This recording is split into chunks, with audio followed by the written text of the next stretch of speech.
화요일 새벽 예배 주님 앞에 드리시겠습니다. 온 땅이여 여호와께 즐거운 찬송을 부를지어다. 기쁨으로 여호와를 섬기며 노래하면서 그의 앞에 나아갈지어다. 여호와가 우리 하나님이신 줄 너희는 알지어다. 그는 우리를 지으시니요 우리는 그의 것이니 그의 백성이요 그의 기르시는 양이로다. 아멘. 우리 찬양하기 원합니다. 찬송가 212장 겸손히 주를 섬길 때, 212장 겸손히 주를 섬길 때 함께 찬양하겠습니다.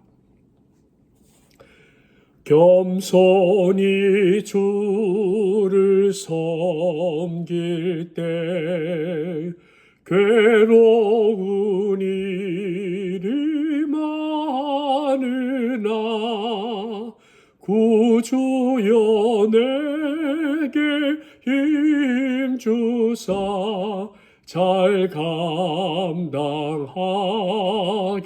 하소서. 인자한 말을 가지고 사람을 감화시키며 갈 길을 잃은 무리를 잘 인도하게 하소서. 구주의 귀한 인내를 깨달아 알게 하시고 굳건한 믿음 주셔서 늘 승리하게 하소서. 장래의 영광 비추사 소망이 되게 하시며 구주와 함께 살면서 참 평강 얻게 하소서. 아멘. 우리 찬송 한 곡 더 하겠습니다. 찬송 한 곡 더 하겠습니다. 218장 내 맘과 정성을 다하여서 218장 내 맘과 정성을 다하여서 다 함께 찬양하겠습니다. 내 맘과 정성을 다하여서 주 너의 하나님을 사랑하라. 내 몸을 아끼고 사랑하듯 형제와 이웃을 사랑하라. 주께서 우리에게 명하시니 그 명령 따라서 살아가리. 널 미워 해치는 원수라도 언제나 너 그렇게 사랑하라. 널 핍박하는 자 위에서도 신실한 마음으로 복을 빌라. 주께서 우리에게 명하시니 그 명령 따라서 살아가리. 나 항상 주님을 멀리하고 형제를 사랑하지 못하였다. 이러한 죄인을 사랑하사 주께서 몸 버려 죽으셨다. 속죄의 큰 사랑 받으니 몸 내 생명 다 바쳐 충성하리.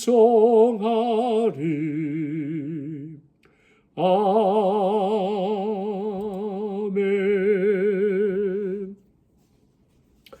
아멘. 오늘 말씀 신약성경 갈라디아서 6장 1절에서 10절까지의 말씀입니다. 갈라디아서 6장 1절에서 10절까지의 말씀. 우리 말씀을 제가 읽겠습니다. 형제들아, 사람이 만일 무슨 범죄한 일이 드러나거든 신령한 너희는 온유한 심령으로 그러한 자를 바로잡고 너 자신을 살펴보아 너도 시험을 받을까 두려워하라. 너희가 짐을 서로 지라. 그리하면 그리스도의 법을 성취하라. 만일 누가 아무것도 되지 못하고 된 줄로 생각하면 스스로 속임이라. 각각 자기의 일을 살피라. 그리하면 자랑할 것이 자기에게는 있어도 남에게는 있지 아니하리니 각각 자기의 짐을 질 것이라. 가르침을 받는 자는 말씀을 가르치는 자와 모든 좋은 것을 함께하라. 스스로 속이지 말라. 하나님은 업신여김을 받지 아니하시나니 사람이 무엇으로 심든지 그대로 거두리라. 자기의 육체를 위하여 심는 자는 육체로부터 썩어질 것을 거두고 성령을 위하여 심는 자는 성령으로부터 영생을 거두리라. 우리가 선을 행하되 낙심하지 말지니 포기하지 아니하면 때가 이름에 거두리라. 그러므로 우리는 기회 있는 대로 모든 이에게 착한 일을 하되 더욱 믿음의 가정들에게 할지니라. 아멘. 자, 오늘 말씀 갈라디아서 6장, 이제 6장 마지막 장이죠. 어떤 면에서 이제 갈라디아 교회에 쭉 그동안에 그 사도 바울의 여러 가지 권고사항들 하면서 이제 마지막 당부의 말씀이라고 할 수 있겠죠. 우리 한번 이 말씀을 같이 묵상하면서 질문을 먼저 한번 드려보겠습니다.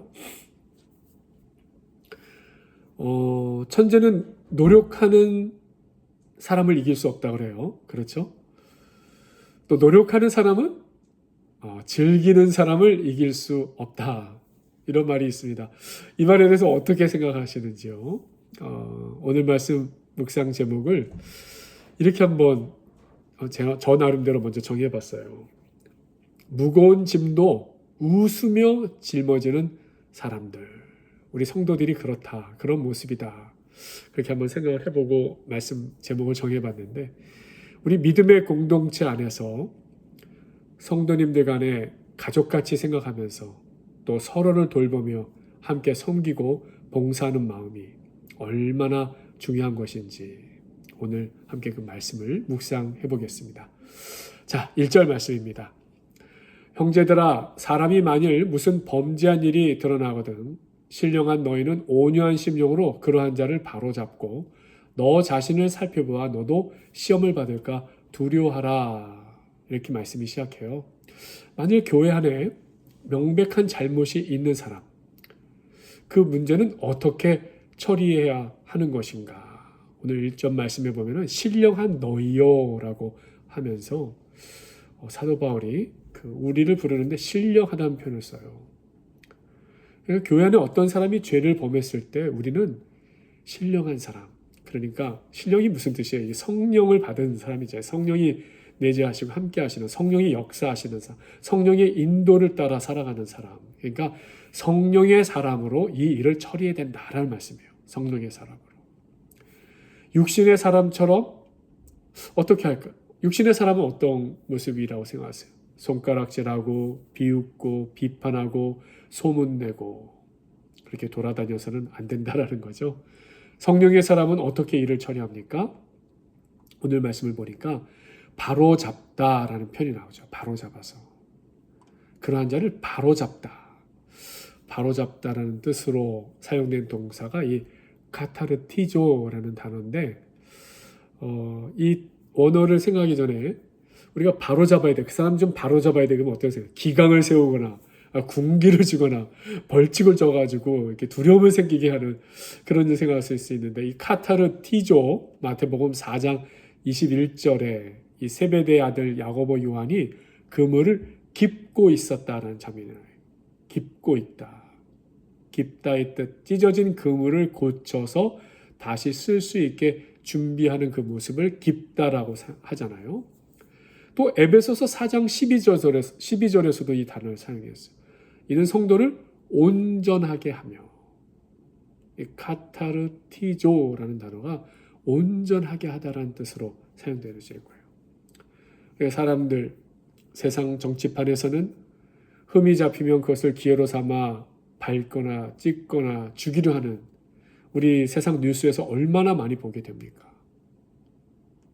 그런데 성경에서는 바로잡아라 카타르티조 그러니까 잘못한 사람, 죄가 드러난 사람, 잘못이 있는 사람 죽이는 게 아니라 어떻게 하는 거예요? 살리는 것이다. 성령의 사람은 사람을 살리는 것이다. 오늘 그 말씀을 하고 계십니다. 그물에 구멍이 났을 때 그것을 깁는 것과 같다라는 것이죠.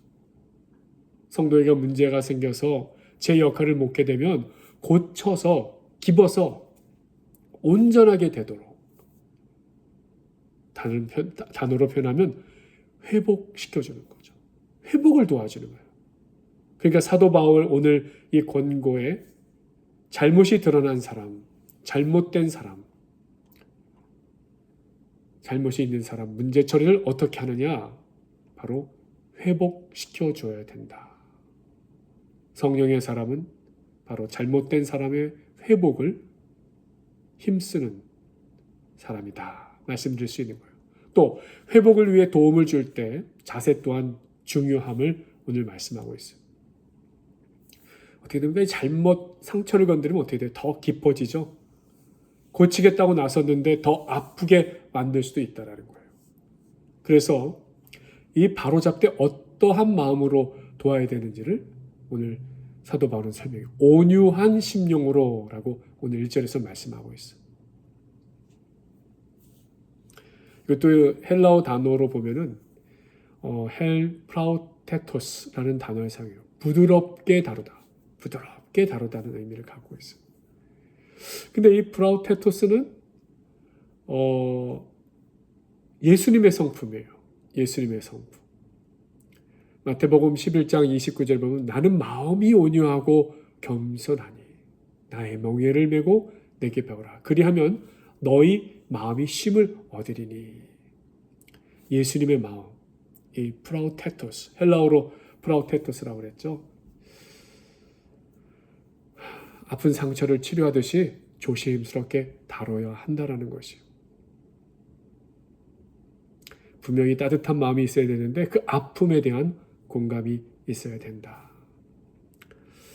우리 좋은나무 교회 성도님들 이제 제가 어느덧 만 3개월은 지났고요. 이제 어느새 만 4개월이 되어 가는데 제가 이제 사실 처음 뵙고 이제 조금씩 알아가게 되잖아요. 주님 앞에 겸손한 마음으로 주여 저의 부족함 또 제가 더 깊이 이해하지 못한 우리 성도님들 그 아픔들 지금 여러 가지 어려움들을 더 깊이 이해하지 못한 거 주님 용서하소서. 요즘 그런 기도를 많이 하게 됩니다. 왜? 알아갈수록 우리 성도님들의 마음에 여러 가지 삶의 애환들이 있으신 거 그 아픔에 대한 공감을 더 많이 해야 되겠다. 이런 생각이 듭니다. 바로 그 프라우테토스, 예수님의 마음, 온전한 마음. 조심스럽게, 따뜻하지만 공감을 갖고 그 마음을 말하고 있습니다. 부드럽게 대하는. 자, 그리고 나서 자기 자신을 잘 살펴야 된다. 자기도 범죄하지 않도록 조심해야 된다는 말씀을 또 주고 계시죠. 다른 사람을 배려하지 않고 독단적으로 판단만 하는 사람은 자신도 결국 같은 문제에 걸려 넘어질 수 있다는 것이에요. 그러니까 선줄로 생각하는 자는 넘어지지 않도록 조심하라라는 뜻으로 오늘 이 말씀을 하고 있는 것이죠. 자, 이제 또 2절, 5절 말씀으로 좀 넘어가서 바울이 말하는 짐을 서로 지라라는 말씀이 나오는데 또 자기 짐을 지라라는 말씀이 이렇게 나와요. 보면은 2절에서는 서로 짐을 져주라라고 설명해요. 근데 사도 바울은 또 5절에서는 자기가 져야 할 짐은 자기가 지라라고 이렇게 말씀해요. 어떻게 하라는 것인지 좀 혼동될 수 있어요. 각자 알아서 자기 일에 충실하라는 것인지 아니면 다른 사람의 어려운 짐을 서로 져주면서 살라는 것인지 말입니다. 자, 이 짐과 관련해서 세 종류의 사람을 한번 생각해 볼 수 있어요. 자기가 할 수 있는데도 자기가 져야 할 짐을 다 남에게 떠맡기고 습관적으로 손만 벌리는 사람이 있어요. 이런 사람들은 각각 자기의 짐을 질 것이라는 거죠. 5절 말씀이 해당되겠죠.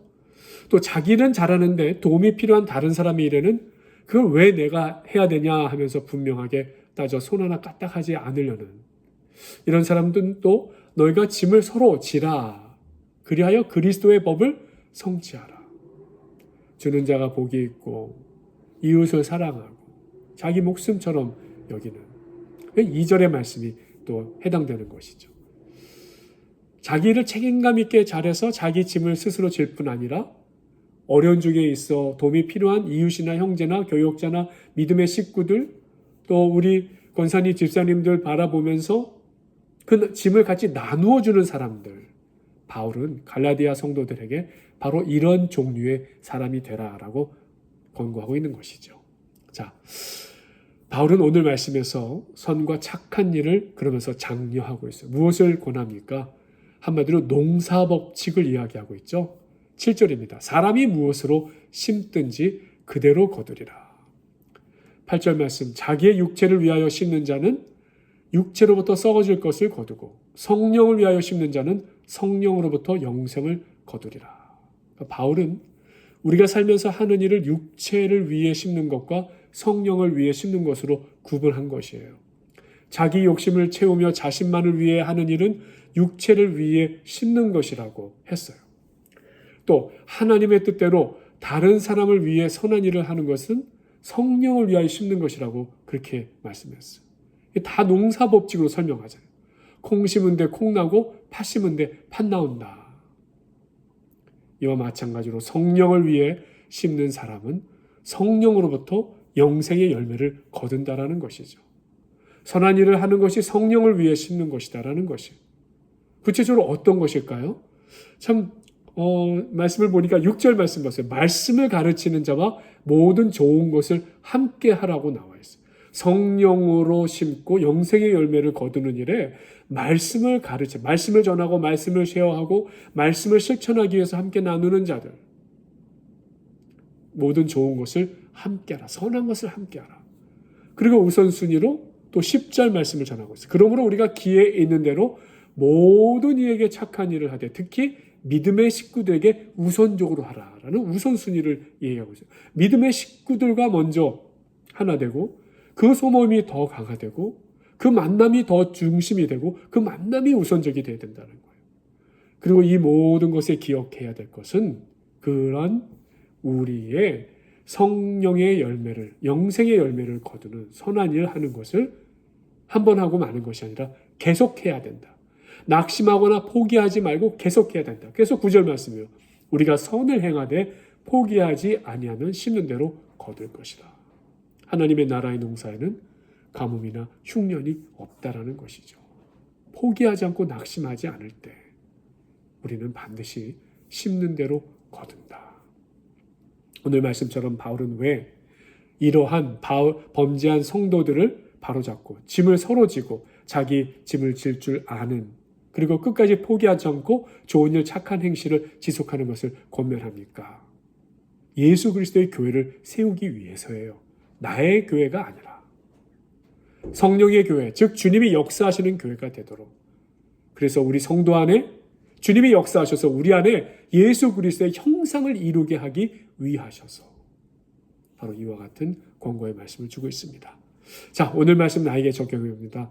나는 어떻게 하면 맡은 사역의 짐을 즐겁고 행복하게 감당할 수 있을까요? 신령한 마음이죠. 성령께서 주시는 마음으로 긍정하고 사랑하고 이해하고 돌봐주는 마음입니다. 그리고 주님의 마음으로 주님이라면 어떻게 하실까라는 마음으로 우리가 임해야 된다는 것이에요. 그리고 누군가 혼자서 너무 오래 힘들게 지게 하여 탈진하지 않도록 살피고 서로 짐을 나눌 필요가 있다라는 말씀을 우리에게 전하고 있습니다. 우리 사도 바울의 공고의 말씀처럼 우리 성도님들도 서로를 돌아보면서 함께 돌보아주고 서로를 위해서 짐을 나누어지고 또 우선순위로 성령의 열매를 거두는 이 믿음의 삶을 이어가는 저와 여러분이 되셔야 되겠습니다. 자, 우리 기도 시간 갖겠습니다.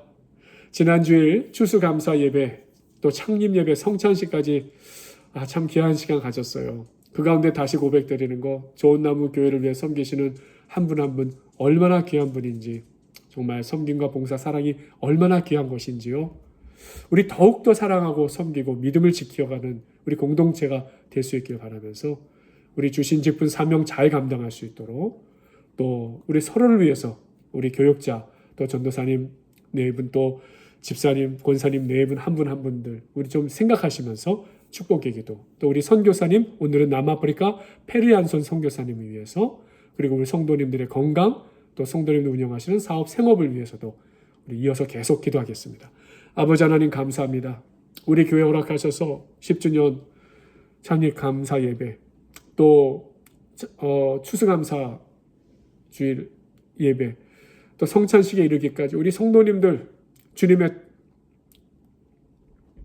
몸과 피를 기념하고 참으로 우리가 그 떡과 포도주를 마시면서 주 예수 그리스도 안에서 하나 되는 마음의 고백을 드리는 시간 얼마나 감사한지요.